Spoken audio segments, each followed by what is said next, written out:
You always hear about the Transcontinental Railroad as if there were just one, but they actually built 4 of them altogether in the United States, and this one was the second.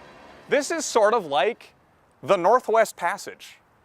You know, these explorers for hundreds of years were trying to find the easy water route from the Atlantic to the Pacific to make easy trade, and it just didn't exist. You know, that's what Lewis and Clark were trying to finally find out, and they finally determined, like, nope, there's just no such thing. There's never going to be a Northwest Passage. So they had to build it. And they figured the way they were going to build it is they would create this Northern Pacific Railroad, sort of a business that they were going to set up, a little bit like the Postal Service, but then they were going to spin it off as an independent business. And they would give them no money, because that seemed like it might work.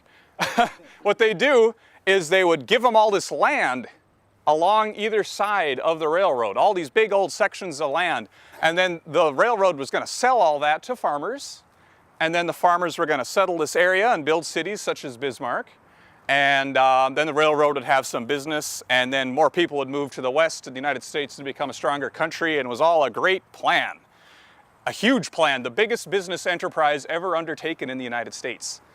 Unfortunately, it had a couple of fatal flaws. One of it was that the United States did not own this land. The United States had actually signed off officially in the Treaty of Fort Laramie in 1868. They recognized, like, to the Lakota tribe, the Lakota Sioux, they said, yep, this is your land, you can have it forever, you're gonna be fine, here you go. And then a few years later, they're building these railroad tracks right through it. So the Lakotas were understandably kind of upset about that, and they would attack railroad survey crews, construction workers, to try to prevent the railroad from being built. Their territory would officially start on the west side of the Missouri River over there.